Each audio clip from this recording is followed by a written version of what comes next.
¿En qué nos quedamos?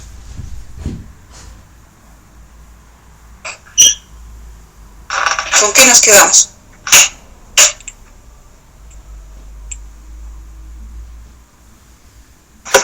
Piruvatos. ¿Con cuántos nos quedamos? Células anaeróbicas. Solo con 2. ¿Y hacia dónde van los piruvatos? Los piruvatos van a ir hacia lactato, porque ya no podrán ir hacia acetilcoenzima A, ¿sí? Células anaeróbicas. Y nos quedamos solamente con la producción energética de 2. El glóbulo rojo puede hacer toda esta vía de descarboxilación y de ciclo de Krebs. No lo puede hacer. Por lo tanto, tenemos un lactato. Cuando nosotros tenemos la oxidación en ejercicio intenso, la glucosa produce todo el proceso que estamos viendo, ¿sí? Todo, descarboxilación, ciclo de Krebs, pero ya llega un punto en donde la cadena respiratoria no abastece a tanta NAD reducido que se está produciendo y por lo tanto tiene que haber esta vía de desfogue, ¿sí? Entonces aquí yo tengo que tener clarísimo que la producción energética en tejidos anaeróbicos es de 2. Y cuando hablamos de tejidos aeróbicos que van todo el proceso, decirlo así, glucólisis, descarboxilación del piruvato y ciclo de Krebs, yo tengo una producción neta de 32, de los cuales tan solo 4 han sido por fosforilación a nivel de sustrato y las 28 ATPs han sido por fosforilación oxidativa, ¿sí?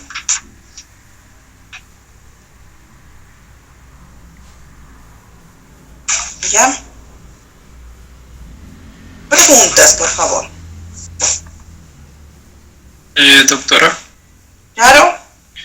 En el ciclo anterior en biología veíamos en el caso de la glucólisis de la glucosa piruvato nos dan 2 NADH y veíamos que hay, creo que se denominan lanzaderas para introducir estas que son citoplasmáticas dentro de la mitocondria. Y ahorita tomamos en cuenta eso porque recuerdo que dependiendo de la lanzadera también se obtenía cierto número de ATP. Sí, voy a darme a entender, sí, tiene toda la razón. ¿Ya? ¿Cuál es la situación? Cuando nosotros hablamos de vía glucolítica, perdón, voy a ponerme, más bien voy a poner en un en blanco, ¿sí?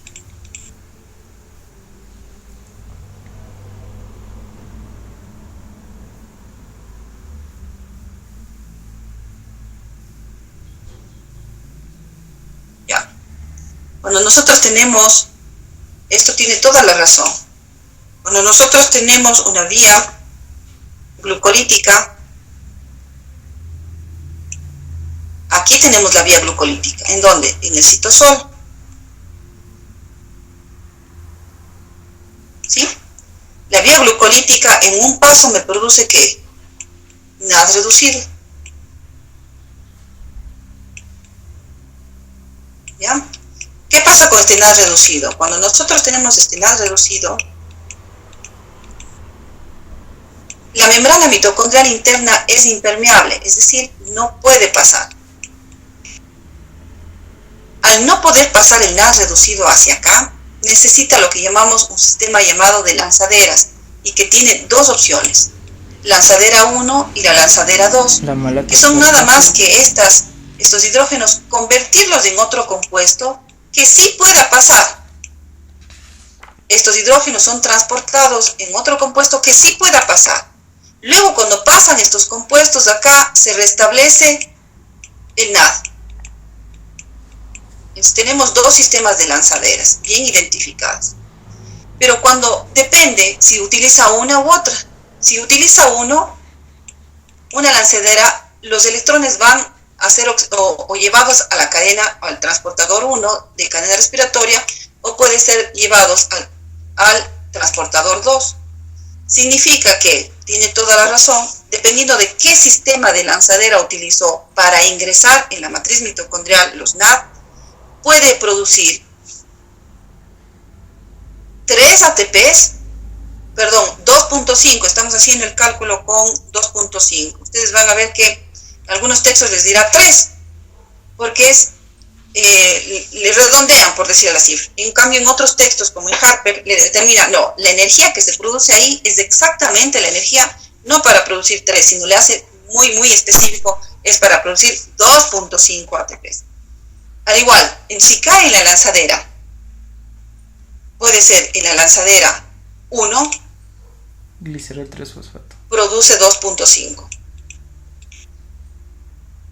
Pero si cae en la lanzadera 2, que utiliza FAF, produce 1.5.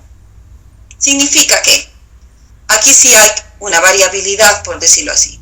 Yo estoy haciendo el cálculo ahora como que los NAD reducidos para ingresar a la mitocondria están utilizando una lanzadera que da los electrones del complejo 1. Pero si hay una variabilidad, se puede hacer una consideración, o lo que llamamos una opción 2. Si los NAD para ingresar a la mitocondria utilizó otro sistema de lanzadera que da los electrones no al complejo 1 sino al 2, ya disminuye la cantidad de energía que está acá. Entonces, en cuanto disminuye la cantidad de energía, es decir, la variabilidad que podría haber, o las opciones que podrían haber, son 2. Es decir, mejor dicho, en un ATP. Si yo tengo dos NAD que deben ingresar, y los dos cayeron a la membrana mitocondrial, en el complejo 2, entonces estamos haciendo una variabilidad de 2 ATPs. ¿Sí? Entonces yo les digo, en conclusión, toda la oxidación de la glucosa me produce 32. Si utilizó en el citosol la vía glucolítica, si se utilizó una lanzadera que cayó en el complejo 1. o 30. Pero también podemos decir que puede producir 30 en total. Estoy diciendo toda la vía oxidativa de la glucosa. Porque en la vía glucolítica el NAD utilizó una lanzadera que no da los electrones al complejo 1, sino le da al complejo 2. Es decir, en conclusión, tenemos en verdad la variabilidad. Decimos que produce 32 o 30 ATPs. ¿Sí? Esto basándonos en la pregunta que acaba de indicar usted. ¿Ya? Gracias, doctor. Tal vez sí le respondí a su pregunta. Sí.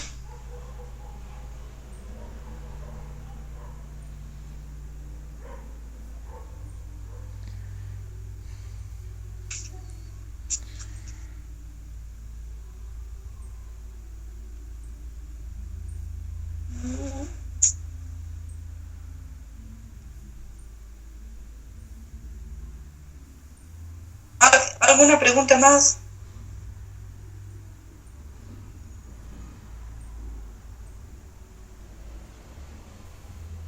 Bueno, si no hay preguntas, vamos a continuar.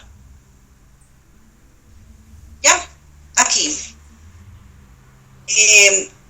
Como hemos descrito, el ciclo del ácido cítrico, el ciclo de Krebs, es la principal vía para obtener los equivalentes reductores o estas coenzimas reducidas, ¿no?, que sirven para la síntesis de ATP.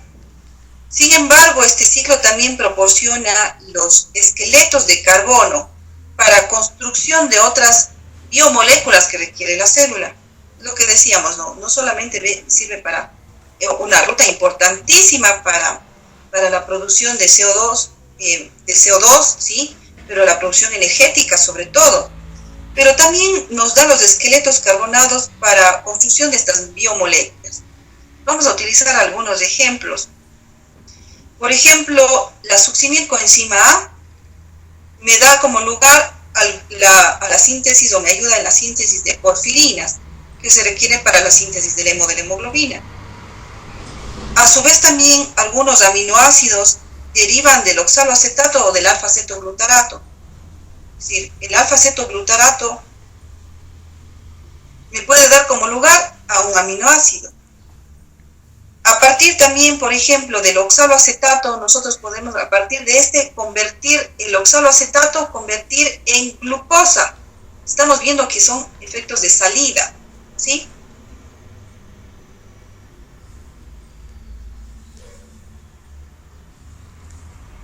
Estamos claros. Entonces, el ciclo de Krebs no nos sirve únicamente como rutas catabólica, como una ruta catabólica, sino también como una ruta anabólica. Ahora, también es importante resaltar que al ciclo de Krebs se realiza la entrada de aminoácidos. Por ejemplo, hay muchos aminoácidos que van a convertirse en acetilcoenzima A. ¿Pero por qué? Porque el aminoácido como la alanina se convierte en piruvato y este a su vez en acetilcoenzima A.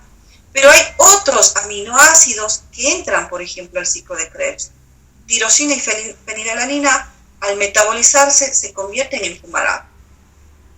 Isoleucina, metionina, valina, al metabolizarse, se convierten en succinilcoenzima A. Histidina, prolina, glutamina, por ejemplo, se convierten en glutamato y este a su vez también puede convertirse en alfa-cetoglutarato, ¿sí? Entonces, quiere decir que esto es importante porque se interpreta como la capacidad que tiene el organismo para enfrentar necesidades energéticas cuando el suministro de carbohidratos o lípidos, es decir, ácidos grasos, no está disponible. Si nosotros no tenemos un suministro grande de carbohidratos y de lípidos, quiere decir que hay aminoácidos que pueden entrar al ciclo de Krebs. ¿Con qué finalidad? Con una finalidad energética.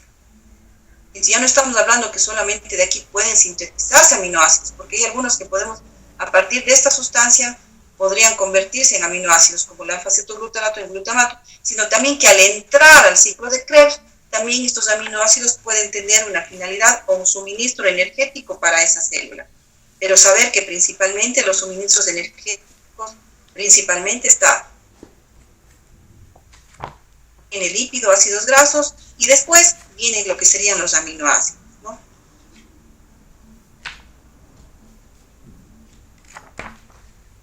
Bueno, vamos a ver entonces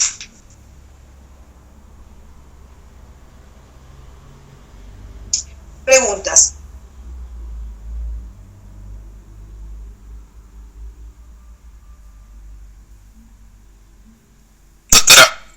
Luego vamos a volver a ver el ciclo cuando veamos los ácidos grasos. Y ya recordarle el ciclo como tal, no. Solamente vamos a ver ácidos, cuando veamos ácidos grasos, los ácidos grasos llegan como finalidad oxidativa a ser acetilcoenzima A. Acetilcoenzima A su vez daría la vuelta del ciclo de Krebs y ya tenemos la producción energética. Pero ya no le podríamos ver nuevamente, ¿no? Ah, ya, gracias.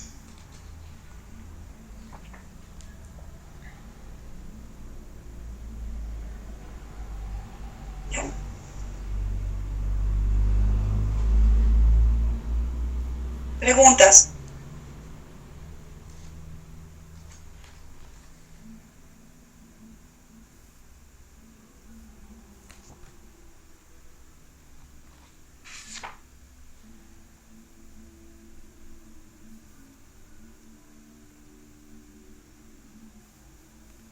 Entonces, vamos como conclusión, ¿no? Con el estudio del ciclo de Krebs podríamos entender mucho mejor la importancia que tiene el aporte energético para los procesos celulares. Es decir, la finalidad energética es trascendente para las células. Por lo tanto, el rendimiento en energía disponible por esta vía es mayor que el obtenido por la vía glucolítica. Evidente, porque tenemos la producción de gran cantidad de coenzimas reducidas y por lo tanto el NAS reducido, los 3 y el UNFAS reducido, que alimentan a la cadena respiratoria, tienen como aceptores finales el oxígeno que reciben los electrones, que son obviamente donados de estas coenzimas, y producen el efecto para la síntesis de ATP. Por lo tanto, es posible explicar cuando tenemos, por ejemplo, una anoxia, una deficiencia, o es decir, sin oxígeno, por ejemplo, cuando se queda sin oxígeno una célula, ejemplo, tras un infarto agudo de miocardio, o una muerte cerebral, ¿no es cierto? Podemos explicar que hay una insuficiencia contráctil, por ejemplo, del músculo. La célula, al no tener oxígeno, se detiene en el proceso celular de la síntesis de ATP. Al detenerse este proceso, pues la célula muere. Significa que es una importancia intrínseca o fundamental del ciclo de Krebs esta capacidad de donación o de rendimiento energético disponible para la célula. Al detenerse esto, Básicamente estamos diciendo que la célula se queda sin ATP o disminuye la cantidad de ATP con los efectos desastrosos para esta. Para el día de mañana, ustedes van a repasar, por favor, lo que es el ciclo de Krebs y la descarboxilación oxidativa. En los primeros minutos de la clase de mañana haremos realmente un repaso de este ciclo en los primeros minutos para continuar ya con mañana con el metabolismo del glucógeno.